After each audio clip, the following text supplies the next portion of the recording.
warahmatullahi wabarakatuh.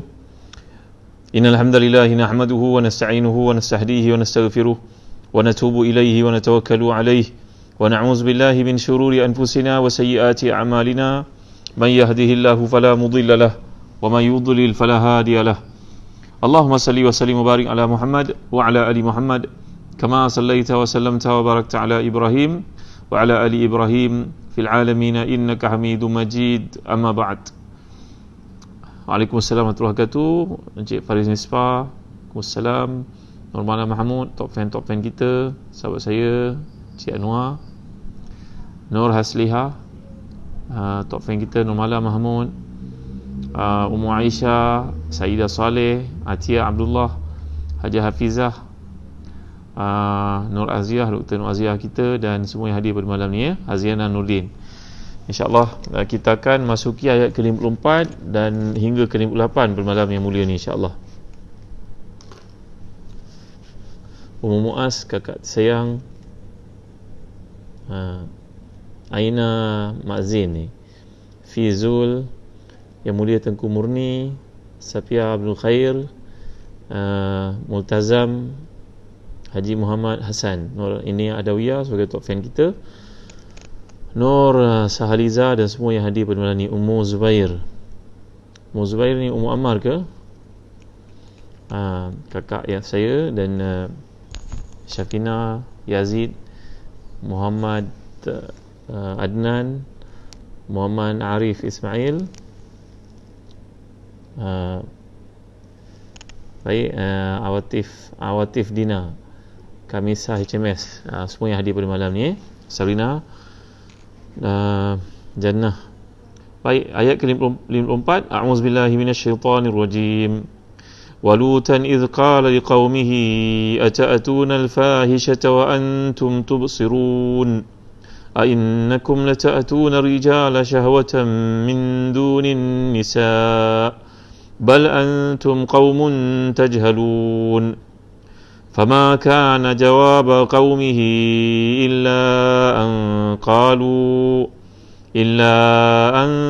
قالوا أخرجوا آل لوط من قريتكم إنهم أناس يتطهرون فأنجيناه وأهله إلا امرأته قدرناها من الغابرين وأمطرنا عليهم مطرا وساء مطر المنذرين.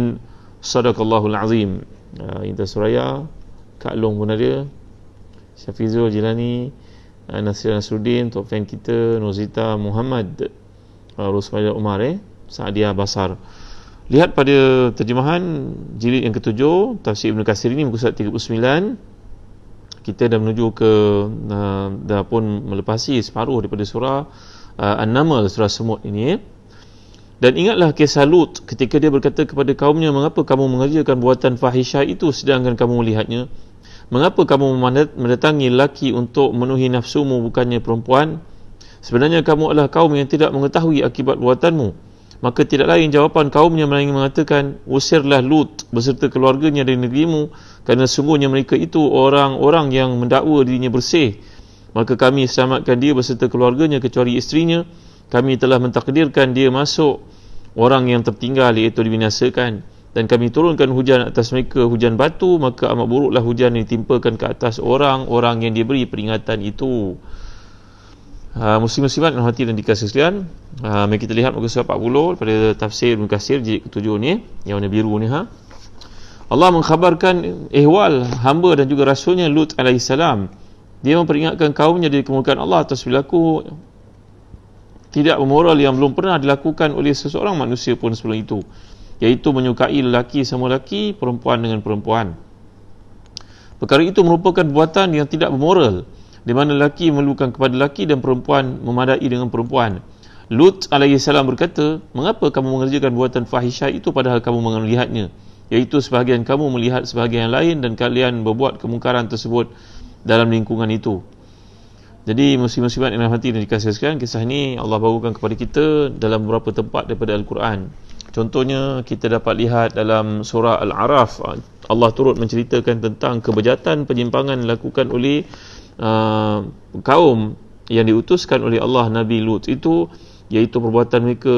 Sebagai contohnya, kalau tuan-tuan lihat, Allah menyatakan kisah tentang Lut ini, ya, bila Allah membawakan kepada kita, a'udzubillahi minasyaitanirrajim,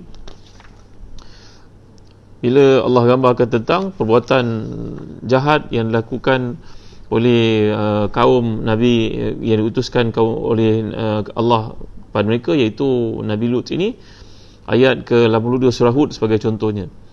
Falamma jaa amruna ja'alna 'aliha safilaha wa amtarna 'alayha hijaratan min sijilin mandud musawwamatan 'inda rabbik wama hiya minadh dhalimin biba'id. Allah gambarkan ayat yang panjang, ada sampai 2 ayat saja di surah Hud, iaitu 82 dan 83. Maka bila datang azab kami jadikan negeri yang dihuni oleh kaum Lut itu diterbalikkan, tertimbun segala yang ada di atas muka buminya, dan kami menghujani mereka dengan batu daripada tanah yang terbakar dengan bertubi-tubi. Batu-batu itu ditandakan di sisi Tuhanmu, dan dia tidaklah jauh daripada orang-orang yang zalim itu. Kata para ulama tafsir, dekat batu tu dah siap tertulis nama hamba-hamba yang akan dikenakan hukuman oleh Allah itu kerana kebejahatan, penyimpangan yang dilakukan oleh mereka. Gitu juga tuan-tuan hati dan dikasihkan, kalau kita perhatikan, Allah turut menyebut tentang perbuatan yang dilakukan oleh kaum Nabi Lut ini, menerusi tuan-tuan hati dan dikasihkan, kita dapat lihat dalam surah Al-A'raf sebagai contohnya. Bila Allah menceritakan tentang kejahatan yang dilakukan oleh kaum Nabi Lut ini, menerusi ayat yang ke-79 contohnya. وَلُوطًا إِذْ قَالَ لِقَوْمِهِ أَتَأْتُونَ الْفَاحِشَةَ مَا سَبَقَكُمْ بِهَا مِنْ أَحَدٍ مِنَ الْعَالَمِينَ. Ayat ke-80. إِنَّكُمْ لَتَأْتُونَ الرِّجَالَ شَهْوَةً مِنْ دُونِ النِّسَاءِ بَلْ أَنْتُمْ قَوْمٌ مُسْرِفُونَ. Dan Lut ketika berkata kepada kaumnya, apakah kamu melakukan buatan fahisyah yang tidak pernah dilakukan oleh orang-orang sebelummu?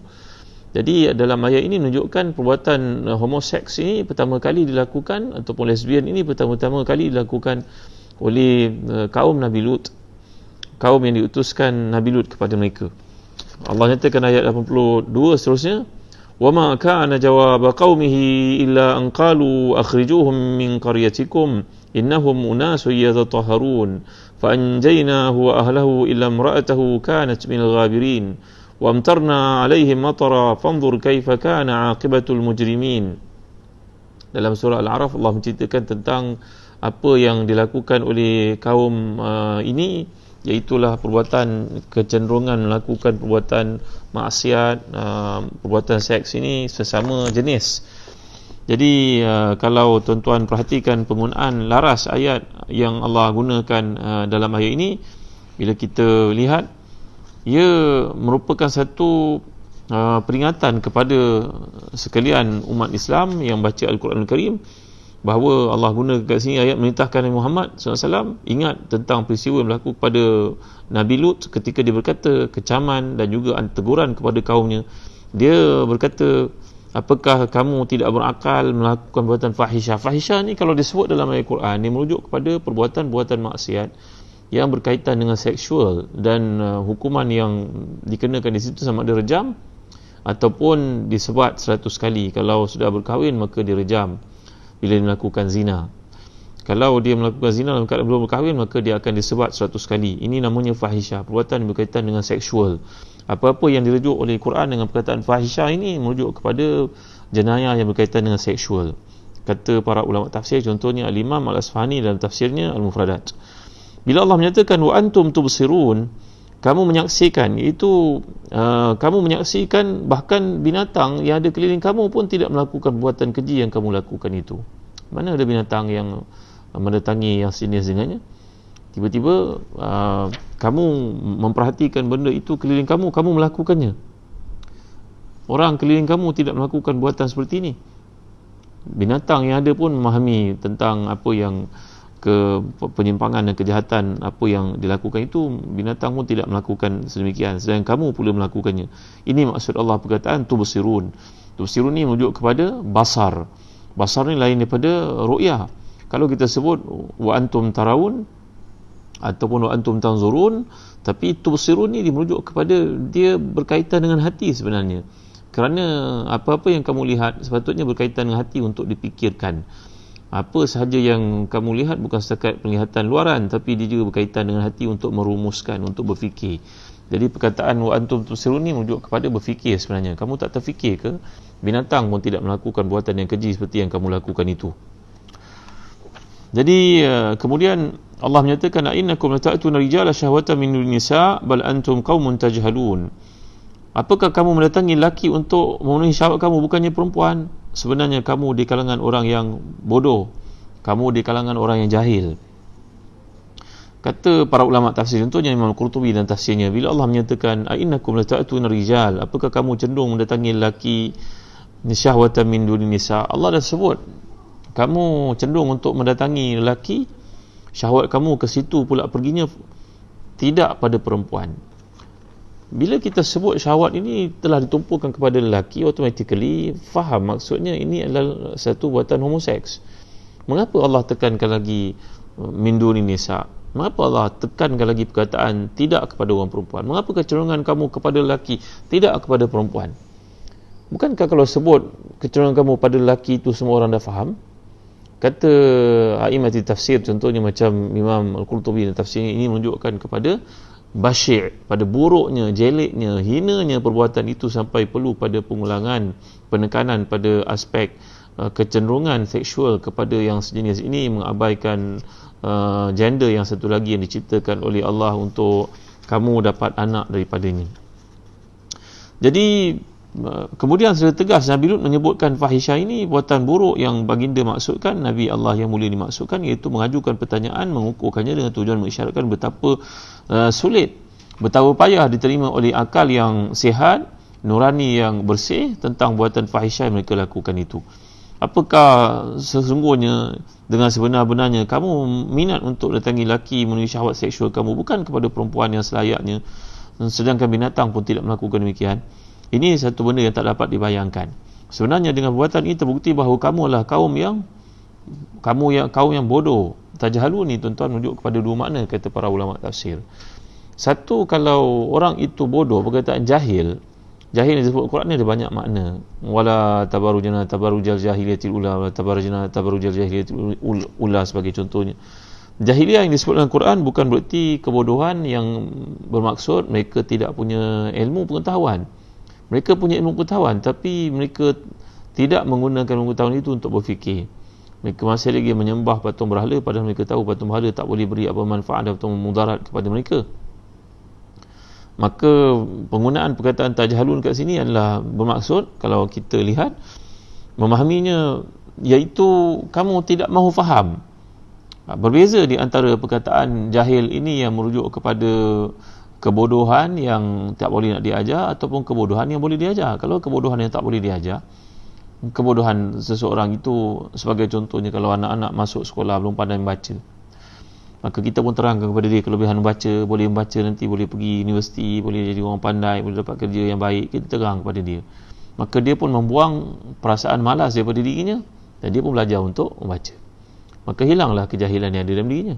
Tetapi dalam konteks masyarakat kaum Sadum, kaum Nabi Lut yang ada di Laut Mati yang dikatakan sekarang, itulah tempat kebinasaan itu berlaku. Nanti kalau tuan-tuan ada peluang, tuan-tuan nak pergi ke Baitul Maqdis, kami singgah bersama, baru tuan-tuan pergi ke Jordan, pergi ke Laut Mati. Ini negeri bersempadan satu sama lain, berjiran antara Baitul Maqdis dengan Jordan. Laut Mati ni pun sempadan antara Jordan dan juga Palestin, tuan-tuan ya. Nanti saya akan tunjukkan kepada tuan-tuan tempat-tempat yang dikatakan oleh para ulama inilah tempat kebinasaan yang berlaku. Itu merupakan the lowest point on the globe. Ini tempat yang paling rendah di atas permukaan bumi. Batu-batunya pun bila dikaji oleh ekologi terbukti bukan batu-batu yang terdapat di permukaan bumi, ia merupakan batu-batu yang terdapat dalam permukaan bumi, di bahagian dalam kerak bumi itu. Jadi menunjukkan kepada kebenaran tempat ini merupakan tempat siksaan, tempat kebinasaan yang pernah menimpa kaum Nabi Lut yang enggan kembali ke pangkal jalan itu. Jadi konteks tajhalun yang disebut oleh Allah di sini merujuk kepada jenis kedua, bukan jenis yang pertama. Tajhalun yang pertama merujuk kepada orang itu bodoh tapi bersedia untuk diajar, tapi yang kedua merujuk kepada bodoh tapi tak mau diajar dan menganggap ia pandai. Inilah yang berlaku kepada kaum Nabi Lut Sebenarnya mereka ada banyak bandar di situ. Sadum satu daripadanya. Ada beberapa nama yang ada di situ, dan kota Sadum adalah kota yang paling besar. Sampai orang putih mengambil perkataan Sadum ni jadi perkataan S-O-D-O-M-I-Z-E kan, sodomize kan, dia perkataan Sadum sebenarnya. Mereka mengatakan liwat itu berasal perkataan Nabi Lut, tapi itu tak betul tuan-tuan, kerana bahasa Arab sebenarnya ada perkataan la tayalutu, liwat, dia bukan merujuk pada Nabi Lut alaihissalam, kata para ulama tafsir. Jadi perkataan yang digunakan di sini merujuk kepada kebebalan, kejahatan, berfikir tidak mahu menggunakan akal yang sihat, dan juga kedegilan yang menganggap aku tahu apa perlu engkau ajar aku. Ini perasaan kebodohan yang ada pada orang tertentu yang tidak mahu ditunjuk ajar. Jadi pandangan masyarakat Nabi Lut itu tentang melepaskan syahwat menerusi lawan yang sejenis telah pun membudaya dan menjadi susah untuk menghapuskannya. Mereka menganggap orang yang tidak menerima pula sebagai orang salah. Ini kita lihat badan-badan besar, organisasi besar, syarikat-syarikat perniagaan besar pun kempen untuk membolehkan LGBT ini hidup di kalangan masyarakat subur. Kononnya dalam satu bicara yang dikemukakan oleh majalah, tak silap saya pada masa itu, Business Week ataupun Times, yang menceritakan I'm born to a wrong body. Kata-kata orang kafir ini yang bermaksud aku dilahirkan dalam body yang salah. Maknanya aku milih untuk jadi perempuan. Mengapa Tuhan ni tak pandai pilih aku jadi lelaki? Aku tidak mahu jadi lelaki. Maka ini juga satu penyakit berlaku dalam masyarakat yang mengubah kejadian Allah ni dengan tujuan untuk mencapai atau memenuhi keperluan syahwat yang tidak pernah ada limitnya itu tuan-tuan. Jadi masyarakat pada zaman Nabi Lut ini melihat melepaskan syahwat kepada yang sejenis dengannya merupakan perkara biasa, ia adalah budaya. Maka dengan sebab itu mereka mengatakan kepada Nabi Lut alaihi salam dalam ayat yang berikutnya, innahum unasu yatatahharun. Innahum unasu yatatahharun. Sungguhnya Lut dan juga pengikut-pengikutnya merupakan orang yang bersifat bersih, memilih untuk membersihkan diri. Ucapan Nabi Lut dalam ayat ke-55 surah An-Naml ni, kalau kita perhatikan ada perbezaan dengan ayat 81 yang telah saya bacakan dari surah Al-A'raf. Iaitu ucapan Nabi Lut dalam ayat ini, kalau kita lihat, a'innakum lata'tuna rijala syahwatan min duni nisa bal antum qaumun tajhalun. Apakah kamu mendatangi lelaki untuk memenuhi syahwat kamu, bukannya perempuan? Sebenarnya kamu adalah kaum yang bodoh. Tapi dalam surah Al-A'raf pernah saya tafsirkan dahulu di Aikim, kita lihat ayat 80-81, Allah menceritakan, ata'tuna al-fahishata ma sabaqakum biha min ahadin minal alamin innakum lata'tuna rijala syahwatan min duni nisa bal antum qaumun musrifun. Mengapakah kamu mengerjakan fahisyah yang tidak ada seorang pun mendahului kamu mengerjakannya di dunia ini? Sungguhnya kamu telah pun mendatangi lelaki untuk memenuhi syahwat kamu, bukannya perempuan, bahkan kamu adalah kaum yang melampaui batas. Agaknya daripada laras bahasa yang berbeza dalam konteks surah Al-Araf dan juga surah Al-Naml yang sedang kita baca sekarang. Ini disebabkan dakwah yang dilakukan oleh Nabi Allah ini bersifat konsisten, bersifat berterusan. Ada kontinuitinya. Di satu tempat Nabi Allah ni berkata demikian, pergi kat sini berdakwah lagi. Maknanya kerja dakwah ni tak pernah berkesudahan, berterusan. Jadi konteks penggunaan yang digunakan dalam laras message permintaan ataupun dakwahnya dalam ayat surah An-Naml ni sedikit berbeza daripada ayat laras dalam surah Al-A'raf. Jadi kata para ulama tafsir, contohnya Mutawalli Sya'rawi, perbezaan ini disebabkan oleh perbezaan waktu dan tempat penyampaiannya, kerana tentulah kerja dakwah ini tidak dilakukan sekali sahaja oleh Nabi Allah Lut alaihissalam. Datang ayat ke-56, fama kana jawab qaumihi illa an qalu akhriju ala lutim min qaryatikum innahum unasun yatatahharun.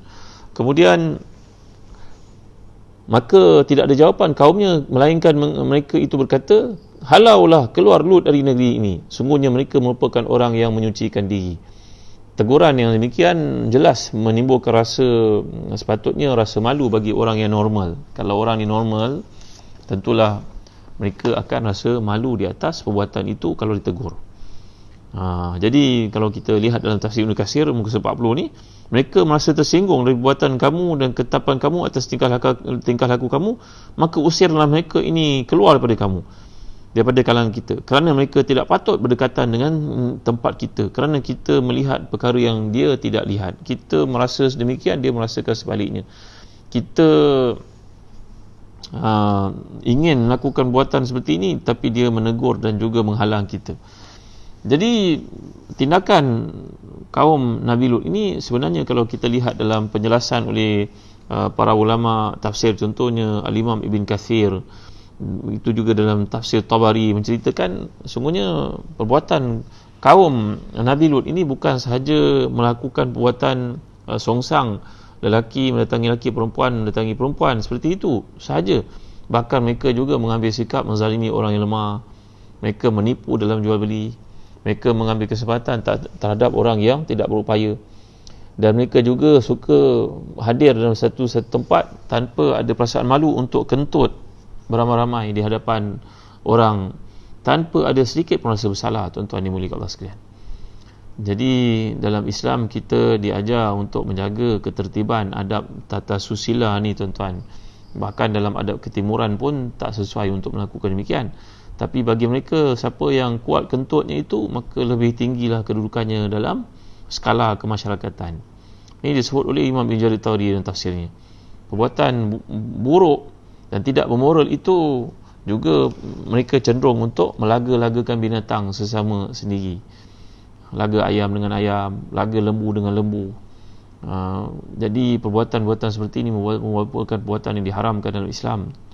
Tapi semuanya dilanggar oleh mereka dengan alasan ini merupakan human rights, ini hak asasi manusia. Manusia nak buat apa dia punya pasal lah. Yang peliknya, golongan LGBT yang ada pada hari ini, mereka menyuruh kita untuk menghormati keputusan-keputusan mereka, tapi kita punya pandangan pula tidak boleh dihormati oleh mereka. Tuan-tuan nampak tak? Itu sebab tuan-tuan, sebelum saya terlupa, antara doa yang Nabi anjurkan kita untuk baca, ada satu doa yang penting. Kita amalkan doa ini, ajarlah kepada anak-anak kita. Anak kita yang masuk ke asrama, kadang-kadang kita tak tahu apa berlaku ke asrama, kerana dia sebut oleh pakar-pakar dalam bidang psikologi remaja, anak-anak remaja ni merupakan satu zaman yang penuh dengan storm, dengan stres. Mereka nak explore sesuatu benda, maka kecenderungan untuk melakukan maksiat ni kadang-kadang dilakukan oleh golongan tertentu kepada mereka, bukan pilihan mereka. Contohnya kalau asrama lelaki, contohnya sekolah lelaki, kadang-kadang tak terkecuali juga mahat-mahat hafiz. Kita kena jaga, kena pantau tuan-tuan ya. Saya ada seorang sahabat yang bekerja sebagai seorang kaunselor bertauliah, seorang pakar motivasi, berkata banyak sekolah yang beliau dampingi, guru-gurunya minta nasihat supaya dapat membendung ataupun dapat menyelamatkan anak-anak yang sudah terlibat dalam perbuatan yang haram dan keji ni tuan-tuan. Kita jadi warden kat sekolah, mestilah bertanggungjawab untuk buat pemeriksaan.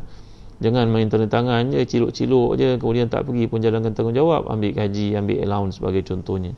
Elakkan perbuatan haram seperti ini tuan-tuan ni. Pergi perhatikan anak-anak kita pada waktu malam.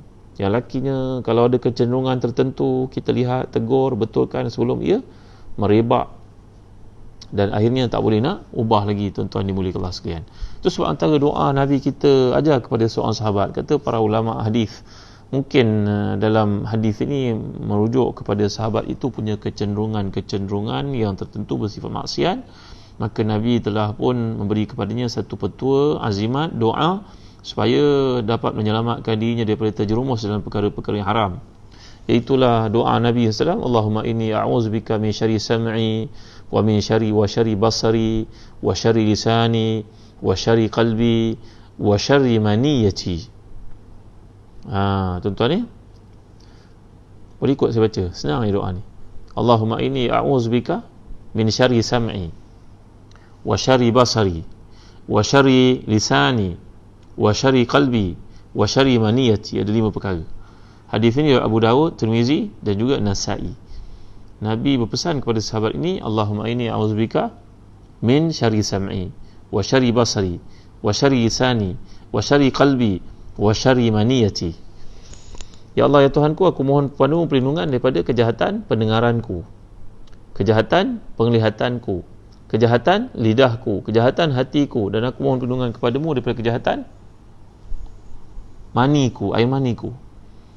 Dalam Islam ni tuan-tuan, dalam perkara-perkara sebenarnya kita lihat Allah SWT menyebut dengan jelas perkara-perkara semikian. Juga ada satu bab yang saya nak sentuh daripada buku bertajuk Tarbiyatul Aulad fi Islam oleh Syekh Dr. Abdullah Nasir Ulwan, berkaitan pendidikan anak-anak dalam Islam yang kita nak sentuh ke tidak isu berkaitan seksual ini. Kalau kita ada anak lelaki, anak perempuan, yang perempuan ni mungkin kakak ni bertanya kepada kita, adik dia kenapa auratnya lain daripada beliau? Macam mana nak jawab tuan-tuan? Kalau anak ni bijak, dia bertanya kepada bapaknya, ibunya, macam mana kejadiannya? Bagaimana kita nak sebut perkara semikian? Islam punya pengalaman merawat isu manusia ini 1400 tahun. Ia bukan satu pengalaman singkat, ya. Dan semuanya direkodkan.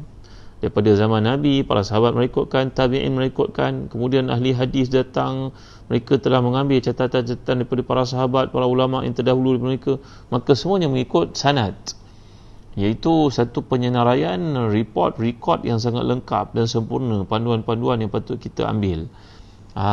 Tapi kadang-kadang kita terlalu kagum pada pendekatan barat dan kita rasakan barat itu lebih advance, padahal barat ini penulisan mereka lambat nak bandingkan Islam sudah 1400 tahun direkodkan semuanya.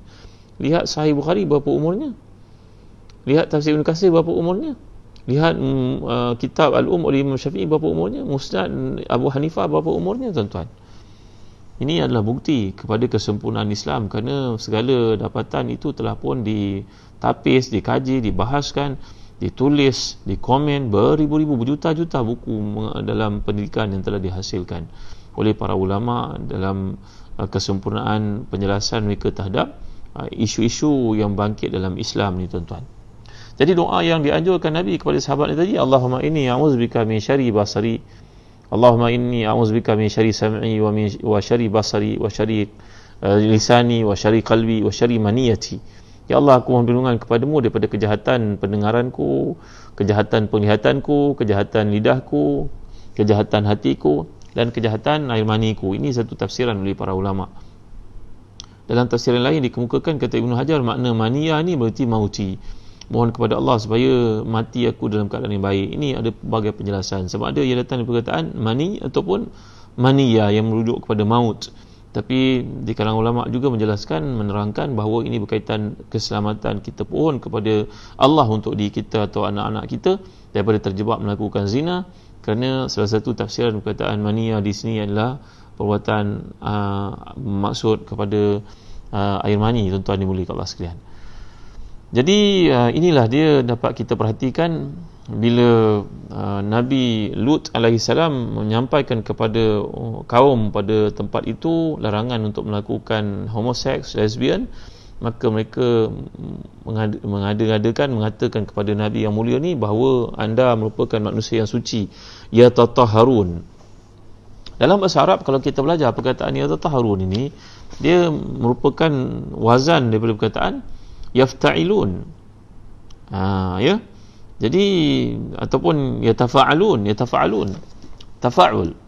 Dalam bahasa Arab setiap kali bertambah huruf dalam laras itu, dalam acuan itu, yatafa'alun ini, yatatahharun, maka ia merujuk kepada penambahan makna yang baru. Kalau sebut sabar, fasbir, lain daripada fastabir. Kalau sebut perkataan, contohnya dalam Al-Quran Allah mengatakan di hujung surah Ali Imran, contohnya Allah menyatakan, ya ayyuhallazina amanu sabiru wasabiru warabitu wattaqullaha la'allakum tuflihun. Allah mengatakan di situ, ya ayyuhallazina amanu taqullaha, ya ayyuhallazina amanu sabiru wasabiru. Isbiru lain daripada sabiru, lain daripada istabiru. Ini adalah perbezaan laras dalam acuan kata bahasa Arab. Jadi kalau sebut perkataan ya tatahharun ini, asalnya dia merujuk kepada makna kesungguhan.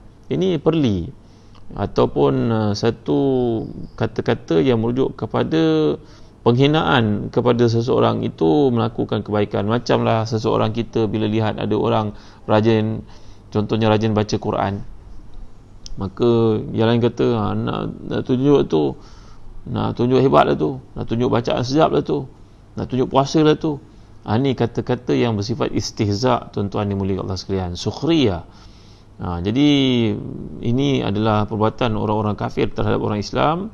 Dalam cerita yang dikemukakan oleh Allah kat sini, terhadap Nabi Lut, perbuatan itu dilakukan oleh kaum yang derhaka kepada Allah SWT. Boleh jadi maksud mereka itu kesungguhan yang bererti kesungguhan berpura-pura, yang mereka perli Nabi Lut dan juga pengikut-pengikutnya berpura-pura, bersungguh-sungguh berpura-pura untuk menunjukkan sifat baik, sifat suci, sifat tak melakukan dosa, padahal belakang sama je dengan kami. Gitu maksudnya. Jadi inilah perbuatan yang dilakukan oleh golongan yang telah pun melakukan penyimpangan, kebejatan dan juga telah pun menyeleweng daripada Islam, dan berkata kepada Nabi Allah Lut ini, jangan pura-pura nak tunjuk baiklah. Gitu maksud seolah-olahnya. Juga dalam dimensi perspektif yang kedua, boleh jadi mereka menilai Nabi Lut ini dan keluarganya telah melampaui batas dalam kesucian. Maka oleh sebab kau telah melampaui batas dalam kesucian, kau anggap kau perfect sangat, kau jangan duduk dengan kami lah, kau belah lah, kau duduk tempat lain lah. Begitu maksudnya. Memanglah seseorang yang telah terbiasa dengan buatan yang buruk, buatan maksiat, buatan keji, buatan derhaka kepada Allah, dia akan rasa kekok untuk duduk dengan orang yang beriman. Dia kekok nak duduk dengan orang saleh. Kerana saya pernah terang kepada tuan-tuan daripada hadis sahih, Nabi sabda, al-arwahu junudun mujannada ma ta'arafa minha talaf ma tanakara minha talaf. Kita ni kadang-kadang duduk dengan orang yang kita baru kenal, tapi kita rasa keserasian yang luar biasa. Tapi kita duduk dengan orang dah lama kita kenal, kita rasa memang tak ngam, tak boleh duduk lama, rasa macam nak bangun cepat tinggalkan. Nasib baiklah kita dalam program Hari Raya, kalau tak dah lama kita jalan tinggalkan, kerana tak serasinya kita duduk bersama dengan golongan seperti itu. Ini merujuk kepada sikap orang yang Allah gambarkan dalam hadis Nabi SAW, bahawa roh kita ni, keserasian ini berpunca daripada amalan-amalan peribadi masing-masing. Kita jumpa orang tu sekejap je kat Mekah dalam suasana wukuf, sembang sekejap, seronoknya, gembiranya, balik kita bercakap dengan isteri kita, ya Allah, kalau dapat jadi biasankan bagus orang ni, baik dia, anak dia pun baik, kita dengar cerita daripada dia. Kenapa? Walaupun sekejap kita jumpa, kerana latar belakang amalan yang dilakukan sebelum dia pergi ke tanah suci itu mungkin menyamai apa yang kita lakukan. Jadi kita rasa serasi. Sedangkan orang yang kita duduk bersama dengannya, mungkin adik-beradik, mungkin saudara mara, mungkin rakan sepejabat, kita jumpa, duduk, makan, minum, membesar dengannya, tapi kita rasa tak serasi, tak boleh duduk lama dengan dia. Kerana tuan-tuan rahmati dan dikasihi, demikianlah dimaksudkan bila kaum musyrikin ataupun kaum yang menentang Nabi Lut di tempat namanya Kota Sadum ini, di laut yang telah pun berakhir menjadi laut mati pada hari ini, mereka merasa tak selesa untuk ditegur, dibetulkan, dan tak bersedia untuk mendengar komentar-komentar, nasihat-nasihat konstruktif, dipandang sebagai destruktif oleh golongan yang seperti mereka. Kemudian Allah nyatakan dalam ayat ke-57, A'udzubillahi minasyaitanirrajim, fa'anjaynahu ahlahu illa imra'atahu qaddarnaha min ghabirin wa amtarna 'alaihim matara fasa'a matarul munzirin. Iaitulah maka kami selamatkan dia beserta keluarganya kecuali isterinya. Kami telah mentakdirkan dia termasuk di kalangan orang yang tertinggal, iaitu dibinasakan. Dan kami turunkan hujan atas mereka, iaitu hujan batu, maka amat buruklah hujan yang ditimpakan ke atas golongan yang telah diberi peringatan itu. Lihat dalam tafsir Ibn Katsir di ke-7 muka 40 ni, maka kami selamatkan Lut beserta keluarganya kecuali isterinya. Kami telah mentakdirkan dia termasuk di kalangan orang yang ditinggalkan. Diceritakan dalam kitab tafsir, contohnya tafsir Qurtubi, Nabi Lut ini punya beberapa orang isteri. Daripada isteri yang pertama, anak-anaknya perempuan, 2 orang perempuan. Allahu a'lam, ini daripada mana rujukan ini diambil. Begitu juga Tahir Ibn Ashur menceritakan.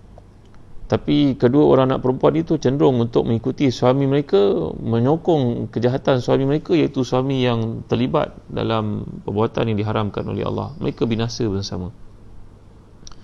Isteri yang kedua oleh Nabi Lut ini, anak-anaknya taat, anak-anaknya kedua-duanya perempuan salihah, ikut ayahanda mereka Nabi Lut untuk diselamatkan, dan ikut syariat Nabi Lut, mereka pun diselamatkan oleh Allah.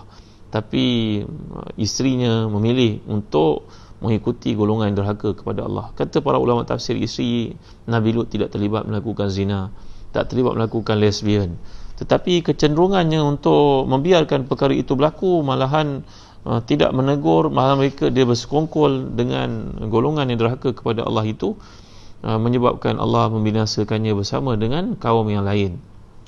Tuan-tuan dan hadirin dikasihi sekalian, nanti kita ada peluang kita baca surat Tahrim, bagaimana Allah menceritakan tentang perumpamaan perempuan-perempuan yang mulia di sisi Allah. Antaranya merupakan isteri kepada Fir'aun.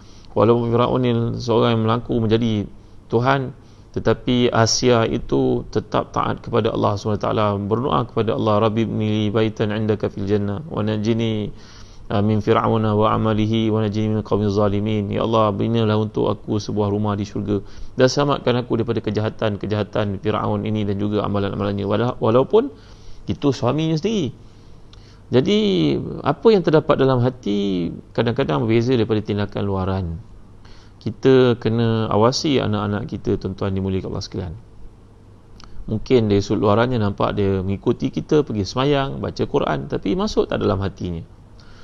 Itu sebab ketika saya bertanya kepada pengarang buku yang bertajuk Prophet Muhammad sallallahu alaihi wasallam, cerita tentang mini tafsir yang tulis oleh sahabat baik saya, Dr. Fakhrizan dan isinya Ummu Ammar, hafizahumallah, maka Allah beri kepada mereka kesihatan, keberkatan, kebaikan. Saya melihat buku yang mereka tulis ni, kata Ustaz, bila kami tulis buku ni dengan harapan anak-anak kami pertamanya cinta kepada Quran dan faham kepada Quran. Aktiviti yang terdapat dalamnya, tuan-tuan ada peluang, tuan-tuan lihatlah ya. Di Telaga Biru dalam website kami ada menceritakan tentang set mini tafsir yang ditulis oleh dua orang berkelulusan daripada UK ni, tuan-tuan, untuk mendidik anak-anak supaya cinta Quran, faham tafsir Quran. Kalau mereka tak faham, mungkin mereka baca ni kulit saja, tak faham dalam, tak menghayati. Sebab ayah suruh, nak buat macam mana? Bukan suka pun. Kalau pergi pondok, kenapa pondok? Orang utara, orang Kelantan, Terengganu kata pondok ni pak ndak. Bukan pondok, pak ndak. Apa pak ndak? Bapak yang ndak, bukan aku yang ndak. Aku dipaksa oleh bapak aku. Aku masuklah surau agama ni, bukan aku suka sangat. Tuan-tuan dimuliakan Allah sekalian. Jadi kembali kepada cerita yang berlaku pada zaman Nabi Lut alaihi salam ini, nampaknya isteri Nabi Lut ini memilih untuk derhaka kepada Allah SWT, walaupun di depan suaminya ditunduk. Kata Imam Mutawri Sya'rawi, kamu jangan sekali-kali buruk sangka pada isteri-isteri Nabi-Nabi Allah alaihi wassalam. Mungkin Nabi Lut dan juga Nabi Nuh yang digambarkan oleh Allah di hujung surah Tahrim itu mereka masuk neraka, benar. Tapi tidak ada seorang pun isteri para anbiya terlibat melakukan zina. Tidak ada seorang pun isteri para anbiya ini terlibat melakukan dosa-dosa besar berkaitan dengan seksual. Tidak mungkin itu. Kerana logik akal mengatakan Nabi-Nabi Allah ni adalah manusia terpilih, takkanlah isteri mereka terlibat melakukan perkara yang haram. Cuma dalam konteks ini, kata Imam Mutawri Sya'rawi, jangan kamu menduga isteri-isteri para Nabi terlibat dalam buatan-buatan derhaka yang buruk akibat zina, lesbian, homoseks. Tak, mereka tak terlibat. Mereka cuma merestui ataupun menyokong atau membiarkan ataupun tidak menyampaikan Islam itu kepada mereka. Mereka tidak bersama dengan suami. Nampak luarannya bersama suami, tapi hatinya mereka tak berapa cenderung kepada Islam. Bahkan mereka cenderung kepada buatan itu, membiarkannya. Jadi walaupun tidak melakukan, dianggap mereka itu bersekongkol. Dan itulah Allah SWT telah pun menghukum mereka. Dan kita dapat lihat dalam surat Tahrim nanti, kalau ada peluang kita baca, tahta abdaini salihaini, Allah menggambarkan bahawa isteri yang dimaksudkan di sini, isteri Nabi Nuh dan juga isteri Nabi Lut yang mengakhiri hidup dalam kemurkaan dan neraka Allah, mereka berada di bawah dua orang hamba kami yang saleh. Hamba Allah yang saleh. Jadi berarti mereka tunduk pada suami. Zahirnya tunduk, tapi hatinya tidak tunduk. Hatinya yang susah kita nak paksa, kerana kita boleh menyuruh perbuatan luar ataupun tindakan fizikalnya. Tapi bila melibatkan kepercayaan atau keyakinan, itu isu peribadi. Tidak ada siapa yang boleh paksa orang lain untuk beriman dengan apa yang diimani, untuk mencintai apa yang dicintai olehnya. Begitu juga kalau kita faham sebaliknya kisah tentang Asia, perempuan isteri kepada Fir'aun la'natullah ini. Isterinya adalah seorang wanita mulia alaihi salatu wassalam. Walaupun Fir'aun itu seorang raja yang maha zalim dan jahat, mengaku dirinya sebagai Tuhan, tapi isteri itu milih untuk taat pada Allah, untuk mengikuti syariat anak angkatnya Musa alaihissalam. Maka demikian juga isteri para Nabi yang derhaka itu zahirnya nampak taat kepada suami, tapi batinnya mengandungi nifaq, iaitu kecenderungan untuk mengikuti amalan-amalan jahiliah walaupun tak terlibat melakukannya, tapi kecenderungan itu sudah cukup untuk menyebabkan kemurkaan Allah terhadap mereka. Tuan-tuan yang mulia Allah sekalian, Al-Imam Tahir Ibn Ashur berkata dalam tafsirnya Tahrir Tanwir, beliau menjelaskan bahawa isteri Nabi Lut ini berasal daripada penduduk kota Sadum ataupun Sodom, yang orang putih ambil perkataan tersebut menjadi Sodomites yang saya jelaskan tadi. Jadi isteri ini baginda bernikah dengannya ketika tiba di sana. Nabi Lut hidup lama di negeri Sadum ini, dan isterinya pertama melahirkan untuknya 2 orang puteri. Setengah riwayat mengatakan anak-anaknya itu meninggal dunia sewaktu kecil, ada yang mengatakan mereka berkahwin dan mereka mempunyai suami yang cenderung untuk melakukan maksiat. Dan kemudian Nabi Lut berkahwin dengan isteri yang kedua, dianugerahkan oleh Allah dengan 2 orang puteri. Ini cerita-cerita dibawa oleh Al-Imam Tahir Ibn Ashur daripada Old Testament, tuan-tuan, daripada kitab Taurat, cerita-cerita Israeliat. Kedua orang puteri itu mereka masih lagi anak-anak kecil, masih lagi gadis sunti ketika berlaku azab Allah yang turun kepada penduduk tempat itu. Mereka mengikuti ayahanda mereka, mereka jadi wanita yang taat kepada Allah SWT. Kalau kita baca kisah yang dikemukakan dalam kitab Taurat oleh pendeta-pendeta Yahudi yang telah menyelewengkan kandungan terdapat dalam kitab suci mereka, mengatakan akhirnya Nabi Lut ini berzina dengan 2 orang anak perempuannya. La ilaha illallah Muhammadur Rasulullah. La haula wala quwwata illa billahil aliyyil azim. Cerita-cerita dusta sangat banyak ditunjuk oleh orang Yahudi terhadap nabi-nabi mereka. Padahal mereka mendakwakan bahawa mereka merupakan Sya'bullahil Mukhtar, mereka merupakan rakyat Allah yang terpilih, hamba-hamba Allah yang terpilih, anak-anak Tuhan yang terpilih. Tapi tindak tanduk mereka, perbuatan mereka tidak menampakkan sedemikian. Kemudian datang ayat yang terakhir, wa amtarna alaihim mataran fasa'a matarul munzarin, dan kami turunkan hujan atas mereka, iaitu hujan batu, maka amat buruklah hujan yang ditimpakan ke atas orang yang diberi peringatan itu.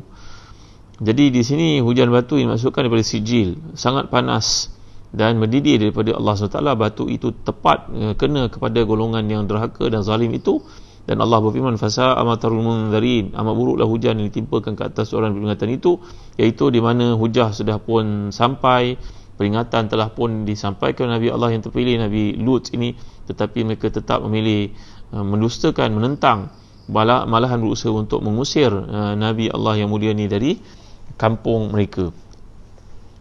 Kita dapat lihat dalam surah-surah yang lain, sebagai contohnya menerusi surah Al-A'raf, yang Allah SWT menyatakan bagaimana Allah wa amtarna alaihi matara fanzur kaifa kana aqibatul mujrimin, lalu kami hujankan ke atas mereka hujan batu, maka itu lihatlah kesudahan hidup kepada golongan yang mujrim, yang ingkar, yang degil terhadap perintah Allah Subhanahu wa taala. Dalam surah Hud pula Allah mengatakan falamma jaa amruna ja'alna 'aliyaha safilaha wa amtarna 'alaiha hijaratan min sijil mandud, dan bila sampai perintah kami jadikan tempat Nabi Lut itu diterbalikkan. Dikatakan oleh Imam Ibn Kathir dalam Qasasul Anbiya menceritakan bahawa malaikat Jibril datang mengambil sayapnya kepada permukaan bumi tempat kota Sadum ini dan kota-kota yang lain yang derhaka kepada Allah yang didakwah oleh Nabi Lut itu, dengan sayapnya, dan melambungkannya ke langit dengan binatang ternak semuanya sekali memekik, melolong, minta pertolongan ketika berada di atas langit seperti itu. Satu permukaan bumi mendengar jeritan mereka sebelum malaikat menterbalikkan bumi tersebut, yang bawah ke atas dan atas ke bawah, sesuai dengan ayat daripada surah Hud ini, ayat ke-82, falamma jaa amruna ja'alna 'aliha safilaha, yang bawah dijadikan atas, yang atas dijadikan bawah.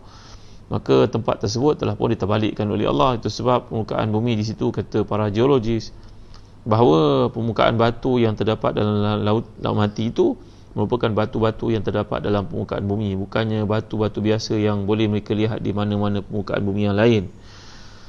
Jadi tuan-tuan yang mulia Allah sekalian, nanti tuan-tuan ada peluang, tuan-tuan nak travel ke Baitul Maqdis, ke Jordan, ke Laut Mati, marilah pergi bersama kami di Zalan Travel. Perjalanan bukan setakat hiburan, malahan perjalanan penuh tafsiran. Kita akan baca surah ini, memahaminya, menghayatinya, supaya lebih perjalanan itu lebih dapat memahami bukan saja setakat perjalanan, tapi perjalanan penuh dengan iktibar, pengiktibaran, pengajian, tafsiran, hafazan dan sebagainya, supaya ada kesuburan iman, bukan setakat bercuti dan hiburan saja. Baik tuan-tuan dimulai Allah sekalian, kalau kita perhatikan dalam Islam, bagaimanakah tindakan untuk mengatasi ataupun mendidik, membimbing anak-anak sedari kecil tentang isu berkaitan dengan pendidikan seksual ni tuan-tuan. Itu sebab kalau kita perhatikan Islam yang telah saya gambarkan, kajian dibuat oleh para ulama tentang isu berkaitan dengan seksual ni tuan-tuan, kita dapat lihat dalam Tarbiyatul Aulad fi Islam oleh Dr. Abdullah Nasir Ulwan, mengajar kita dalam Islam ni ada banyak perkara yang berkaitan dengan isu sexuality ni. Contohnya adab minta izin, nak masuk rumah kena ketuk pintu, adab melihat, dan bagaimana dalam Islam mengajar kita supaya tidak boleh melihat. Saya selalu cerita pada tuan-tuan untuk melihat amrat. Amrat ni berarti seorang lelaki yang tak tumbuh janggut dengan misai, yang kulitnya macam orang perempuan.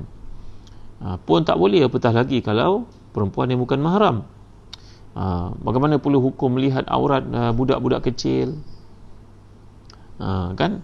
Itu sebab kadang-kadang seseorang itu dihantar ke hantar anak dia ke nursery, yang jaga anak-anak kecil isterinya, tapi yang jaga anak kecil itu seorang perempuan pengasuh, tapi pengasuh itu pula ada suaminya pula melihat budak kecil, pula dah jadi minat. Tuan-tuan dimuliakan Allah sekalian, la ilaha illallah Muhammadur Rasulullah. Dalam Islam perkara sedemikian sangat dia titik beratkan.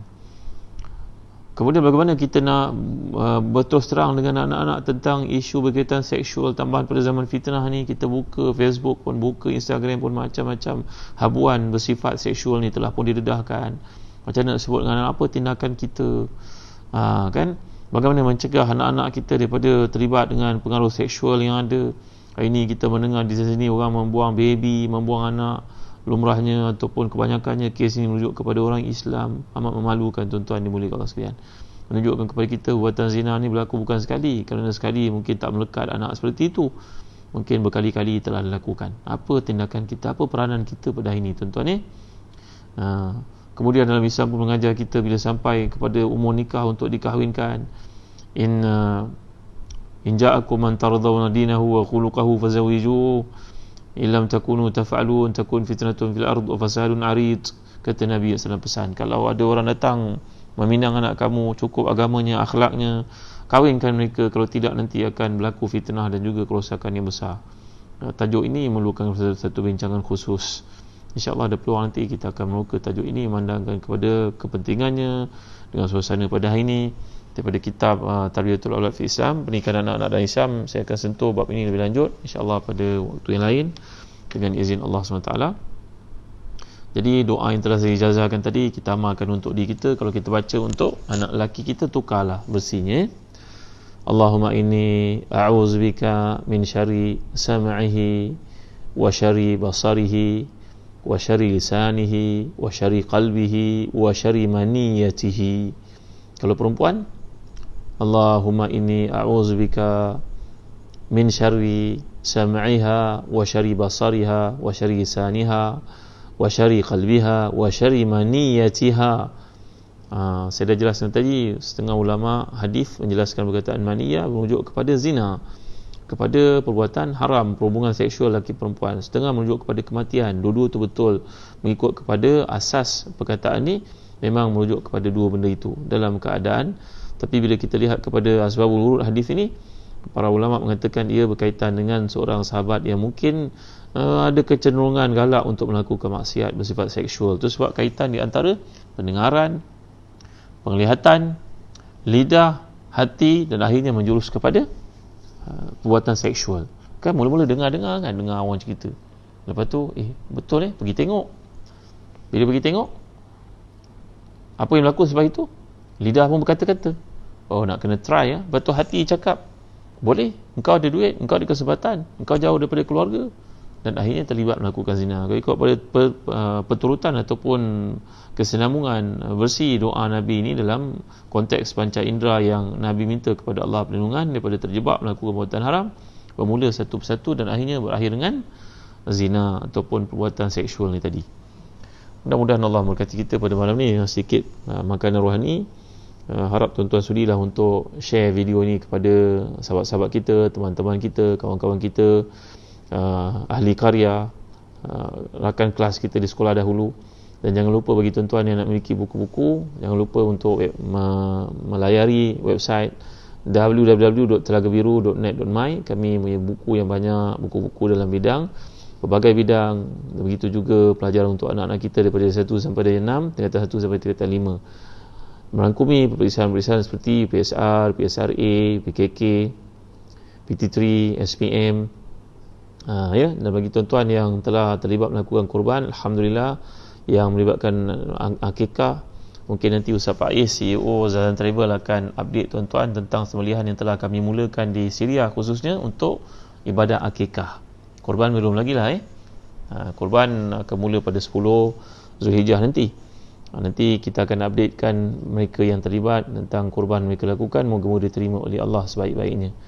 Dan difahamkan masih ramai lagi nak melakukan korban. InsyaAllah kami masih buka untuk korban di Sudan. Bagi tuan-tuan yang minat, ada unta, ada lembu, ada kambing di sana. Boleh berhubung dengan Zahazan Travel.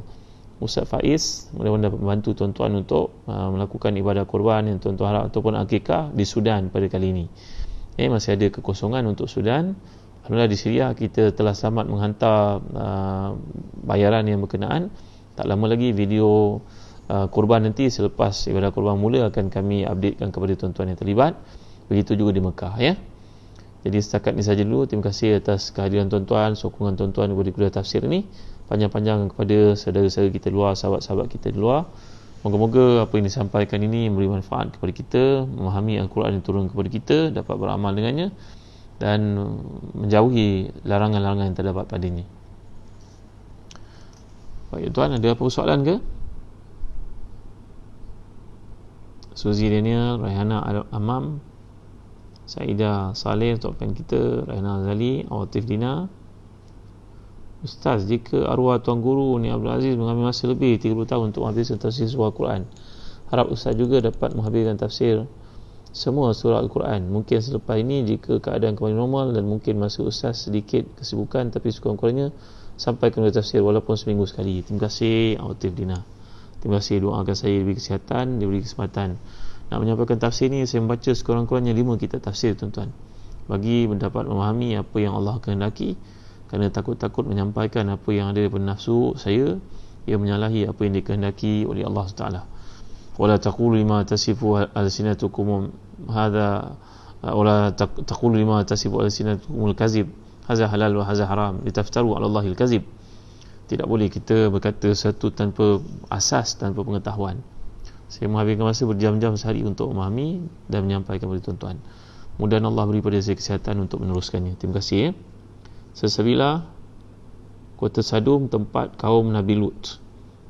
Nabi Idrus mengubah kejadian Allah untuk memenuhi keperluan syahwat adalah haram, ya. Hajah Hairun Nisa, walaupun tak dapat video, Aidu dapat dengar, ya. Melihat tak penting, mendengar yang penting, insyaAllah, ya. Rostan Rahman, Waalaikumsalam warahmatullahi. Nur Adila Ahmad, Nurilis, Masya-Allah, Nurilis dapat salin, alhamdulillah. Nanti kita terbitkan jadi tafsir apa nama daripada Facebook Ustaz Zazan Muhammad, insya-Allah, ya. Lina Zakaria dapat hadir pada malam ini, alhamdulillah. Nani Minun, Wan Nurman, Wahaya Talib. Masyarakat Lut melepaskan nafsu jantan dengan jantan dan jadi satu budaya. Ya. Zabarun Yaakob. Baik. Terima kasih kepada tuan-tuan yang hadir pada malam ini. Kita akhiri dengan doa pada malam ini. Alhamdulillah Rabbil Alamin, wassalatu wassalamu ala asyrafil anbiya'i wal mursalin sayyidina Muhammadin wa ala alihi wa sahbihi ajma'in. Allahumma ighfir lana dhunubana wa liwalidina warhamhum kama rabbawna shighara, wa li jami'i masyayikhina wa li jami'i asatizatina wa li jami'il mu'minina wal mu'minat al muslimina wal muslimat al ahya'i minhum al amwat bi rahmatika ya arhamar rahimin.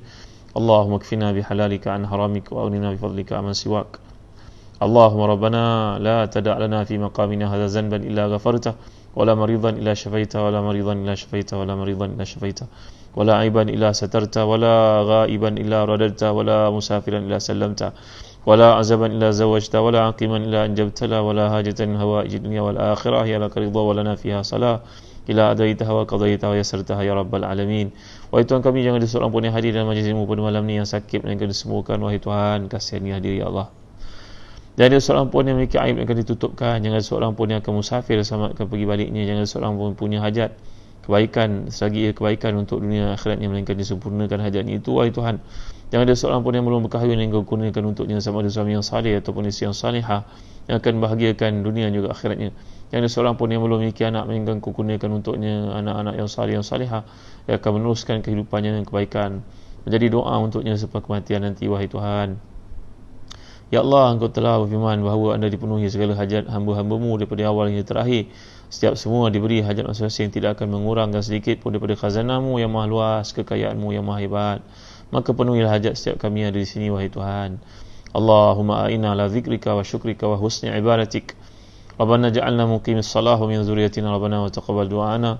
Rabbana atina fid dunya hasanah wa fil akhirati hasanah wa qina azaban nar. Wa sallallahu ala sayyidina Muhammad wa ala alihi wa sahbihi wa sallam. Alhamdulillahirabbil alamin. Taqabbalallahu minna wa minkum. Terima kasih tuan-tuan. Jumpa lagi pada malam esok insya-Allah.